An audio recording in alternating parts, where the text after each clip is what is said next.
자, 위법성입니다. 자, 판례. 자, 기망행위를 수단으로 한 권리 행사의 경우에, 자, 무슨 말이죠? 채권자가 채무자에게 돈을 빌려줬는데 채무자가 돈을 갚지 않습니다. 그러면 채권자가 사기쳐서 돈을 뺏어오면 됩니까? 안 됩니까? 안 되죠. 즉, 그와 같은 기망행위가 권리 행사의 수단으로서 용인될 수 없다 했잖아요. 없다 동그라미. 그러면 뭐가 된다? 사기죄가 된다는 판례입니다. 자, 그런 취지하에서 나머지 판례를 좀 보도록 합니다. 자, 1번 피고인이 피해자의 처에 대한 채권을 회수하기 위하여 채권이란 말 나와 있죠. 그러면 아하, 피고인이 채권자구나, 피해자는 채무자구나, 이렇게 알 수가 있습니다. 이때 피해자의 처와 공모했다. 자, 공모 동그라미 빨간 펜으로. 자, 그래서 제3자를 매수인으로 내세워서 매매계약을 체결하고 그 대금을 채권 변제에 충당한 것은 위에서 방금 보았던 대로 용인할 수 없는 정도의 기망행위를 썼다라고 볼 수가 있기 때문에 사기죄가 된다는 내용의 판례입니다. 자, 밑에 2번 산재 보험급여를 지급받을 수 있는 지위에 있었다. 지위에 있었다. 지위에 있으면 이 사람이 채권자가 되는 거죠. 자, 그럼에도 이 채권자가 업무상 재해를 입은 사실이 전혀 없음에도 불구하고 허위 동그라미 치시고 부정 동그라미 치시고, 자, 산재 보험급여를 지급받았다는 거죠. 이것도 사기죄가 된다는 내용의 판례입니다. 자, 3번. 자, 근저당권자가 누구죠? 채권자죠. 자, 이 사람의 대리인입니다.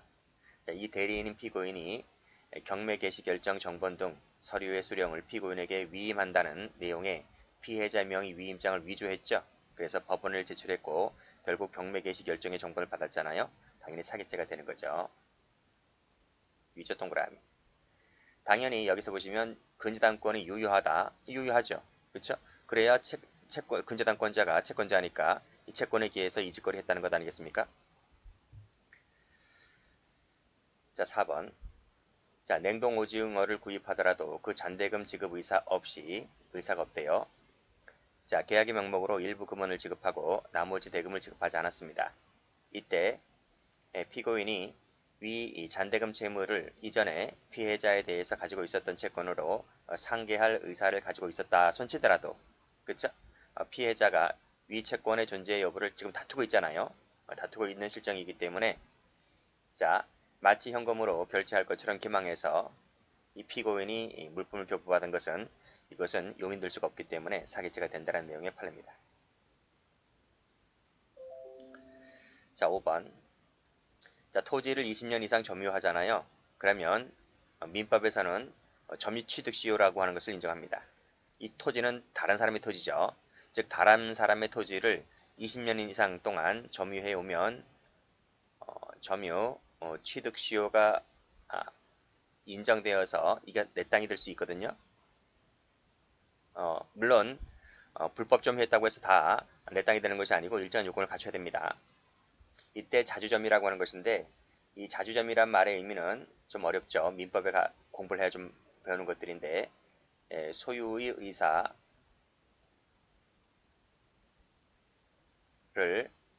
가진 점유를 말합니다. 자, 비교되는 개념은 타주점이라고 하는 것인데, 타주점유는 소유 의사를 갖지 않는 점유를 말하고, 이 자주점유는 소유 의사를 갖는 점유를 말합니다. 자, 그럼에도 처분 문서를 위조하고, 누가요? 타인 토지를 20년 이상 점유해온 사람이 위조했다는 겁니다. 또 증인에게 위증을 교사했다는 거죠. 라고 했을 때는 보통 20년 이상 점유하게 되면 보통 자주점유를 추정받아요. 단정짓지 못하고요. 추정받는다 손치더라도 이 점유 취득시효 인정되는 사람이 위조하고 위증을 교사했다면 이것은 그래서 법원을 기망해가지고 승소 판결을 받았다 않는 거잖아요. 그랬을 때는 이 정도가 사회통념상 용인될 수 없는 정도로 보기 때문에 사기죄가 된다는 내용의 판례입니다. 출제가 여러 번 됐던 판례입니다. 자, 6번. 자, 무효인 가등기여서 말소를 구할 권리를 가진 자라 할지라도, 권리를 가진 자래요. 자, 기망행위를 통해서 이를 말소하면 안 되겠죠? 그렇죠? 사회 질서라고 하는 것이 있는데 기망을 통해서 이직거래 하면 뭐 폭행을 통해서 협박을 통해서 하는 것도 전부 다 범죄가 됩니다. 자, 7번도 보시면 자, 승소 확정 판결을 받은 피고인 그랬잖아요. 권리자라는 거죠. 자, 소유권을 이전받더라도 잔금을 공탁할 의사나 능력이 없음에도 피해자에게 잔금 공탁을 해줄 것처럼 거짓말을 하잖아요. 그래서 밑에 소유권을 임의로 이전받았다면 역시 사기죄가 된다는 내용의 판례이고, 자, 밑에 판례, 매도인이 매수인에게 이전 등기에 필요한 서류를 넘겨주지 않겠다는 태도를 취하자 중개인이 매수인 앞으로 이전 등기를 하기 위하여 기망수단에 의해서 인감을 받으면 되겠어요? 안 되겠어요? 안 되겠죠. 사기죄가 된다는 내용의 판례입니다. 자, 밑에도 채권을 변제받기 위한 방편으로 피해자에게 환전해 주겠다고 기망 동그라미 치시고 약속금을 받아내는 것 자체가 사기가 되는 것이다. 이때 이 재물이 불가분일이라고 한다면 전보에 대해서 사기죄가 된다는 내용의 판례입니다. 자, 보험금을 지급받을 사유가 있다. 그 채권자란 말이죠. 채권관계, 채무관계에 있다는 겁니다. 이를 기화로 해서 실제 받을 수 있는 보험금보다 다에게 보험금을 편취할 의사로 장기간 입원했고 과다하게 돈을 뜯어내죠. 그렇죠? 그랬다면 사기가 된다는 얘기고, 이거 저 앞에서 설명드린 바가 있죠. 공제하는 것이 아니라 전체에 대해서 사기죄가 된다라고 말씀드린 바 있습니다. 자, 이제 끝났습니다. 이제 죄수 관계를 보죠. 자, 꽉스 1번을 보면 자, 수인 나와 있죠. 각 나와 있고 각각 나와 있다면 그때는 경합범위 됩니다. 포괄일죄가 되는 것이 아니고요. 경합범위 되어서 피해자별로 한 개씩 사기죄가 된다는 것이고, 이 법리는 총론시간 죄수론 할 때 배우죠. 자, 꺽쇠 2번을 보면 근데 피해자들이 하나의 동업체를 이루고 있답니다. 하나 동그라미 쳐보시고 그랬다면 피해법이 동일하다 볼 수 있기 때문에 포괄일죄가 된다는 내용의 판례입니다. 여기도 동일한 피해자죠. 그랬을 때는 수회에 걸쳐서 기망행위를 통해서 돈을 편취했다 할지라도 역시 포괄일죄가 된다는 내용의 판례입니다. 자, 포괄일죄가 되는 것은 여기 두 개, 하나, 여기 동일만 됩니다. 자, 다음 판례입니다. 최신 판례인데, 자, 피고인이 부부인 피해자들을 기망해서 자, 피해자별로 계약서를 작성하고 피해자별 명의로 각각 계좌로부터 돈을 받아 편취했다는 거죠. 근데 그 편취액이 5억이 넘습니다. 5억이 넘게 되면 특정 경제, 범죄, 가중처벌 등에 관한 법률로 형량이 아주 높아져요. 자, 문제는 이 피해자들에게 각각 계약서를 작성하고 각각 돈을 받았죠. 그 시점도 약간 다른데, 그러면 계약서를 각각 받았기 때문에 또 각각의 계좌로부터 받았기 때문에 이 피해액을 나누어야 되느냐. 나누면 5억이 안 돼요. 각각 뭐 3억 3억 이렇게 된다고 하면 5억이 안 되잖아요. 그러면 이 법률로 특가법으로 처벌받지 않을 수도 있는 거거든요. 그런데 문제는 부부이기 때문에 이 액수를 합쳐야 되느냐 합치지 말아야 되느냐 문제가 발생하는데, 판례가 뭐라고 하냐면 이러이러한 과정 등을 모두 종합적으로 고려해 봤을 때 부부이기 때문에 피해법은 동일하다고 보았다. 그래서 포괄일죄가 되므로 피해 액수를 합쳐야 된다는 얘기입니다. 자, 최신 판례라서 좀 봐두시면 돼요. 포괄일죄로 보았다. 자, 타죄 관계 가볼까요? 자, 사기죄와 관련된 판례가 아주 출제가 잘 되죠. 무지무지 출제가 잘 됩니다. 자, 1번부터 보도록 하죠. 이 사기 도박이 사기죄입니까? 도박죄입니까?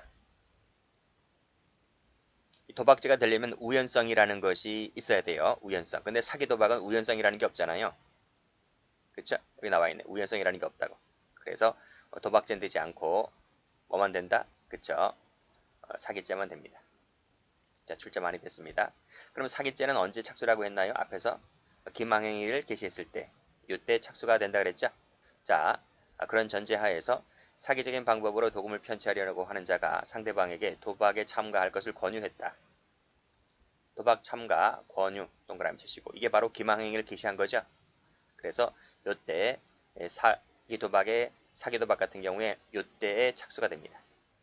자, 거기서 3번. 사기도박에 필요한 장비를 갖추고 그러한 의도로 피해자들에게 도박에 참가하도록 권유했을 때, 그래, 이때가 바로 뭐다? 참가하도록 권유했을 때 착수가 인정된다고요. 그러니까 이게 보세요. 거기서 3번을 보면 준비를 갖춘다고 했잖아요. 그러니까 이제 여기서 여관방입니다. 여관방. 이 여관에서 여기 이것이 뭐 501호라고 한다면 501호에 미리 다 장비를 깔아놓는 거죠. 카메라라든지 이런 거 다 깔아놓습니다. 미리. 이 친구들이 도박하기 하러 오기 전에. 그리고 이제 다른 여관방에서 A라는 일당들이 이 카메라에 내장되어 있는 그 프로그램을 이용해서 다 패를 읽잖아요. 읽고 나서 여기서 여관방 안에서 그 카드를 치는 그 공범 중 한 놈에게 뭐 귀에 있는 뭐 무슨 소리가 나잖아요. 귀에 뭐 꽂으면 그 소리를 해가지고 패를 이제 읽어주잖아요. 그렇게 해서 이제 이런 작당을 다 합니다. 그렇죠? 그래서 그 도박에 필요한 준비를 갖추고 그러한 의도로 피해자들에게 도박에 참여하라. 오늘 밤에 몇 시에 하자. 이런 식으로 이렇게 권유했을 때 착수를 했다. 이렇게 보고 있습니다. 자, 피고인 등이 그 후에 사기 도박을 숨기기 위해서 얼마 동안은 정상적인 도박을 하죠. 그쵸? 처음에는 막 이뤄주기도 하잖아요. 정상적인 도박을 했다 하더라도 이것은 뭐예요? 이것도 사기 수단이 되는 거예요. 사기 수단이 되는 것이기 때문에 따로 도박죄는 되지 않고 뭐만 된다? 그쵸? 사기죄만 될 뿐이다. 이런 내용입니다. 자, 다음. 자, 피고인이 피해자들 여러 명을 유인하잖아요. 그래서 사기 도박을 하잖아요. 사기를 치는 거예요. 그랬다면 이 사기 도박이 하나의 행위잖아요. 행위가 한 개잖아요. 근데 한 번 사기 도박을 치는데 피해자들은 여러 명 나타나잖아요. 그렇기 때문에 이것은 상상적 경합이다는 내용의 판례입니다. 자, 출제가 잘 됩니다. 무지 잘 돼요. 자, 그래서 여기 색깔, 여기 색깔, 그리고 여기 색깔, 여기 색깔, 자, 그리고 여기 색깔, 상경이다 색깔, 이런 거 알아두시면 돼요. 자, 이제 두 번째로서는 통화죄, 문서죄와 비교 한번 해볼게요. 자, 여기 나오죠? 첫 번째 줄 읽어보시면 사기죄는 개인적 법익이고 통화죄는 사회적 법익이고 그런 얘기 나올 겁니다. 그래서 보호법익이 다르다는 거예요. 자, 여기까지는 이제 예행 연습이고요. 그 다음부터 시험 문제입니다. 자, 위조 통화를 행사하면 행사죄가 되는 거죠. 그리고 재물을 불법 영득했다. 불법 영득할 수밖에요. 이게 위조 통화인데 그렇죠? 위조 통화니까 상대방을 속이기 좋잖아요. 이것이 사기죄, 이것이 위조 통화 행사죄가 되는 것인데 위에서 보았듯이 보호법이 다르잖아요. 그러면 별조가 됩니다. 별죄. 어느 하나가 어느 하나에 흡수가 되는 관계가 아니고 별죄, 죄가 따로따로 된단 말이에요. 따로따로. 그래서 양죄가 된다. 했는데 여기서 우리 판례는 이것을 실경이냐, 죄가 두 개다라고 하는 것은 실경이 될 수 있고 상경이 될 수도 있잖아요. 근데 판례는 이것을 실체적 경합으로 봐요. 경합, 이것을 잘 봐두셔야 됩니다. 자, 밑에도 보시게 되면 똑같아요. 위조 사문서 행사죄, 요 죄 하나 되는 것이고 이 위조다 보니까 사기치기 좋죠. 사기죄가 되는 거예요. 똑같은 법리입니다. 판례가 뭐라 그래요? 이것은 상경이 아니다. 뭐로 본다? 실경으로 본다 하는 거예요. 아시겠죠? 우리 학자들은 상경으로 봐요. 학자들은 상경으로 보는데 실무가들은 실경으로 봐요. 그래서 그 점에서 출제가 잘 돼요. 학자들은 왜 상경으로 봤을까? 이게 행위가 한 개라는 거예요. 행위가 한 개라고 해서 상경으로 보았는데 판례는 그런 얘기 안 하고 그냥 보법이 다르니까 죄가 각각된다 이런 식입니다. 자, 그런 거 좀 정리를 해 두시고. 자, 그래서 여기 색깔, 여기 색깔입니다. 횡령죄 한번 볼까요? 자, 판례 보면 사기죄에서 쭉 읽어보세요. 대가가 지급되었을 때 피해자를 기망하고 그가 보유하고 있던 그 대가를 다시 편취했다. 자, 그럼 봐봐요. 여기 기망했으니까 사기죄 한번 됐잖아요. 그렇죠? 다시 편취했다는 말은 또다시 사기를 한 번 더 친 거예요. 그리고 또 그 하거나 오하잖아요. 오하란 말이죠. 하거나 오하 피해자로부터 그 대가를 위탁받아 보관하고 있던 중에 뭘 했어요? 횡령을 했단 말이죠. 그랬다면 앞에 거 검은색 글씨, 앞에서 검은색 글씨가 사기죄가 되잖아요. 그 다음에 빨간색 동그라미 쳤잖아요. 이것은 별도로 새로운 사기죄가 되거나 횡령죄가 된다 이런 말입니다. 별도가 됩니다. 아시겠죠? 그런 내용이고. 자, 그 다음 판례. 가비을로부터 부도가 예상되는 수표 한 장을 할인 의뢰받아 병에게 제시하면서 틀림없이 결제될 수표니 할인해달라. 그쵸? 부도 안 난다. 그러니까 지금 사라. 내가 할인해 줄 테니까 이런 식입니다. 거짓말 치죠. 그래서 병으로부터 선이자를 공제한 나머지를 이제 할인받아서 이제 판 거예요. 그래서 이제 그 대금을 보관하고 있던 중에 이를 임의로 소비했다는 거예요. 보관하던 중에 임의 소비했다. 그럼 여기가 이제 사기죄가 되는 거고, 보관하던 중에 임의 소비한 것은 이제 별도 이제 횡령죄가 되는 거죠. 사기죄 피해자, 횡령죄 피해자가 다르기 때문에 그런 식입니다. 여기까지가 사실관계인데요. 판례가 제3자를 기망했다. 그리고 소비했다는 부분. 그래서 사기죄의 피해자는 제3자가 되는 것이고, 보관하던 중에 소비한 것은 위탁자에 대해서 횡령이 되는 것이기 때문에 피해자가 달라요. 그래서 각각 죄가 된다 이 뜻입니다. 자, 이 판례 무지무지 잘 나오죠. 자기 점유하는 타인 재물을 횡령하기 위해서 기망을 썼다라고 했을 때 죄가 한 개인가요? 두 개인가요? 한 개만 됩니다. 횡령죄만 됩니다. 횡령죄만 되고 왜 사기죄는 안 될까요? 사기죄의 객체는 타인 소유 타인 점이에요. 이건 자기 거잖아요. 타인 점이가 아니고 자기 점이잖아요. 자기 점이니까 횡령밖에 안 되는 거예요. 사기죄가 되려면 타인 소유 타인 점이가 돼야 되는 거예요. 그래서 이것도 출제가 잘 되니까 여기를 색깔칠 하시면 돼요. 여긴 자기계라는 말 때문에 그래요. 자, 배임죄와 관계 한번 볼게요. 자, 이것은 판결 요지도 잘 나올 뿐더러 사실관계도 잘 나와요. 자, 신협, 조합, 전무라 그랬습니다. 전무. 전무는 타인 사무 처리자죠. 사장 발음 미치잖아요. 지위가. 타인 사무 처리자이다. 자, 직원을 기망했죠. 그래서 대출금 명목으로 금원을 교부받았다. 받는 순간 이제 손을 끼치게 되는 거죠. 그렇죠? 자, 그랬을 때 이 기망한 것이 행위가 한 개잖아요. 한 개 행위잖아요. 한 개 행위를 통해서 내가 지금 금원을 받아서 손을 끼친 거에 조합에다가 그랬을 때는 여기 보세요. 행위가 한 개잖아요. 그렇죠? 자, 지금 행위가 한 개인데 지금 직원을 사기쳤죠? 사기죄가 되는 거예요. 그러면서 동시에 회사에게 손을 끼치는 거죠? 배임죄가 되는 거예요. 그래서 지금 피해자 다르죠? 직원을 사기친 거 사기죄, 회사를 손에 끼친 거 배임죄. 그래서 죄가 각각 되는데 행위가 한 개이다 보니까 이것이 상상적이 됩니다. 이해되시겠죠? 그리고 요 밑에 것은 뭐냐면, 자, 위에 것은 지금 업무상 배임이었잖아요. 여긴 단순 배임이잖아요. 상관없다는 거예요. 그게 업무상 배임이든 단순 배임이든 어쨌든 행위가 한 개라면 상경이다 이 뜻입니다. 사실관계까지 같이 봐두시라 그랬어요. 사실관계도 시험에 잘 나와요. 자, 수뢰죄 관계 볼까요? 자, 여기 볼게요. 이거 한 개 행위죠? 그리고 뇌물죄 동그라미, 사기죄 동그라미.